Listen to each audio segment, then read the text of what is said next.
they just wear you down? Yeah. Obviously, I mean, you've seen all of our games, haven't you? The way we started that second half is the way we got blown away in most of the first halves early on in the year, and whereas this week, you know, I think we're finally getting to grips with the start of games and the intensity and effort required at that next level, and then it's just reproducing that, wasn't it? You know, we had 2 good ball sets that second half, and they just starved us of any territory. They were very good that second half, very, very good. They starved us of any territory. They upped the intensity, and we just couldn't live with them. They march us the length of the field the first set after half time. That bit's really disappointing. And then after that, we just defended our goal line pretty much for 40 minutes there. How do you prepare for that when in training, when the opposition are a level above most of your team? How do you prepare for it week on week? Well, we show them that, you know, they're feeling the required intensity level, aren't they? Some of these guys for the first time ever. That's you're not just going to feel it then adapt and adjust overnight, are you? It's just repetition of being consistent with the things that we're finding, which is dealing with the intensity and trying to be in games and take games deep, because we're not putting any teams under pressure other than Hull, where we took the game deep and we nearly got the victory there. We're not putting teams under pressure for long enough periods, and a lot of that is just staying in, you know, the arm wrestle, if you like. But that requires an unbelievable amount of effort. So, you know, the lads are fantastic in training. We're improving and we're adjusting every single week, but it's certainly a diesel burner to, you know, to get up there consistently. Kershaw in the second half is very brave, wasn't he? I thought they were all really brave. But he looked like he was Could hardly walk on heavily inconvenienced. Yeah, I was going to bring him off. I thought he was done, and he said, no, I'm okay. So, yeah, no, he was brave, yeah, and that's what it takes, players playing busted and stuff like that. So, yeah, gutted. I think there was a good opportunity for us there. I thought we were excellent the first 20 minutes. We were very, very good. In the first half, you had 5 possessions. Ollie kicked and got the penalty try, and the other 4, you didn't get to a kick on the last tackle. You ran with the ball. Mm. Was that the aim, not to kick on the last? No, tackle? it was the aim to kick. We've got a very good kicking game. That's what surprised me. There wasn't any kicking. Yeah, so the 2 key messages at half time, well, the 3 key messages were kick the ball on the last tackle, set to kick, not set to run, and kick as a second thought. Kick's got to be the first thought. We've got a good kicking game. We score tries off it. We cause chaos, kick the ball. And then individual errors hurt us. As a team, we were excellent that first half. Individual errors just really hurt us, but that's fine, that happens. We'll make up for as a team. And the final message was just recreate that energy and intensity the second half, and we'll be in the game, but we just couldn't quite do that. Well, Kershaw's injury, what did he do? It's just a dead calf. It's just a cork, yeah.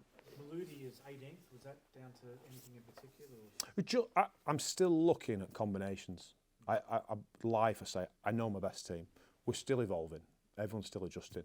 Combinations are still evolving. So last week I looked at Gideon Boafo. I thought he was fantastic. So I've had a look at him now, and I wanted to look at Bassett and McCartney as well as a partnership. So and we've got a short turnaround, so there'll be a couple of fresh bodies that we'll throw into this. We've got a game in 5 days up in Hull. So teams had scored a lot of tries down that side, hadn't they, previously? But today, the first half, the tries were down your right rather than your left. So have you worked out now, you know, where those combinations? With the traffic.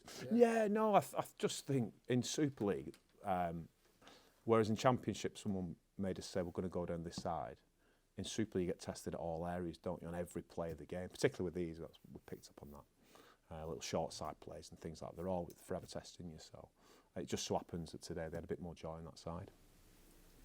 Yeah, game to making from Wigan. A lot of the lads coming in are just as inexperienced as the boys you've got here. Is that frustrating for you that you don't seem to be able to recruit any experience on loans? Yeah, so there's absolutely. You know, the thing with London is to recruit a senior player, they've probably got a wife and kids and a life back north. So they can't just pop over. So we play Hull FC the other week, Matty Russell and Joe Butt just go over.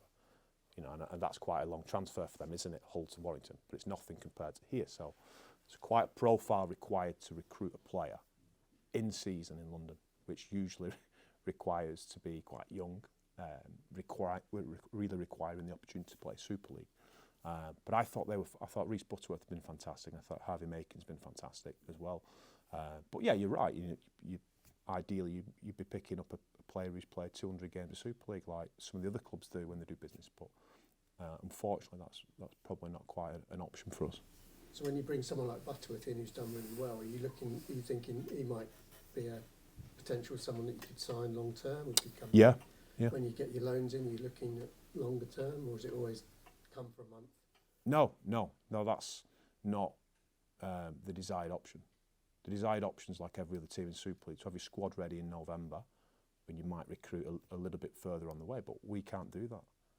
And then we've obviously compounded that with injuries. So there is a bit of short-termism around it at the minute to kind of get through and get some troops back, which we'll get. But no, we're certainly not set up to kind of do that, to bring players in short term at all. And obviously there's conflict of interest as well, isn't there? So we bring in Fenton and then we play Huddersfield. We bring in Reece Butterworth and we're playing Hull KR next week. So it's another reason why it doesn't quite work. I mean, you probably can't really add much, but he's in the news, Fenton. So do you want to say anything about that? Absolutely not. No, I've no idea what's happened other than what you guys have heard, really. Penalty count today with 10-5 against you. Discipline, was that a problem today, or was it just... No, we got... Mate. I hate to raise the question. Oh, mate, there was... No. I'm not going to say much on that. He didn't get much help from his assistants today. The offside off the scrum and the play right at the end with Will Lovell taking off the ball. He should see that. But there's a couple of bits as well. The flop's back in as well. I watched the games over the Easter weekend. I don't know what you guys are seeing, but the flop is certainly back in. That was prevalent today. Off the play the ball from the mark. Yeah, I think there's been a bit of that all way through, though. I think, but where there was white hot on flops, white hot on it, like ridiculous. Putting a hand on, no, that's 6 again. Yeah. So no, it's just back in. For me, it's back in. So that's certainly something we have to pick up in a week. Does that mean you're going to coach the players to play differently? Well, absolutely. Like that's another thing. You've got to adjust on the go, haven't you? If that's what's happening, you've probably got to do that as well. But we didn't. So. Another question on recruitment, Mike. Last summer you brought in some really experienced players in the middle of the season in France. Have you got players that you're in conversations with, either in France or other Super League clubs, who are like third choice in their position, who aren't getting a game, and you're saying, if this carries on, are you going to... No. We kind of got the feelers out with all the agents, this side and in Australia, to see if there's anything available. But there's just not a great deal available at the minute. So that's why we're looking at Reece and Harvey and Jacob, who've all done really well for us. So yeah, the word's out. The word is out. But I don't want to bring in players that are just as good as what we got. I think what we had last year was Corey and Dean Farre. They breathed a lot of confidence into the rest of the players, and we're looking for a similar influence if we do recruit kind of long term. And who are you expecting back from the injured lot first? Well, we'll get Hakeem Maloudi back, so he's available. Sadiq Adebayi, and then there's a little wait in terms of Lewis Bierneck and Ethan Natoli, and then Josh Rourke as well. And then Emmanuel Wayne's a bit further on than them. So the three that I just mentioned, so Rourke, Natoli, Bierneck, they're probably 5 weeks away, 6 weeks away. A while still. It's still quite a while, yeah. Because Ethan was pictured on social media starting to run. Yeah.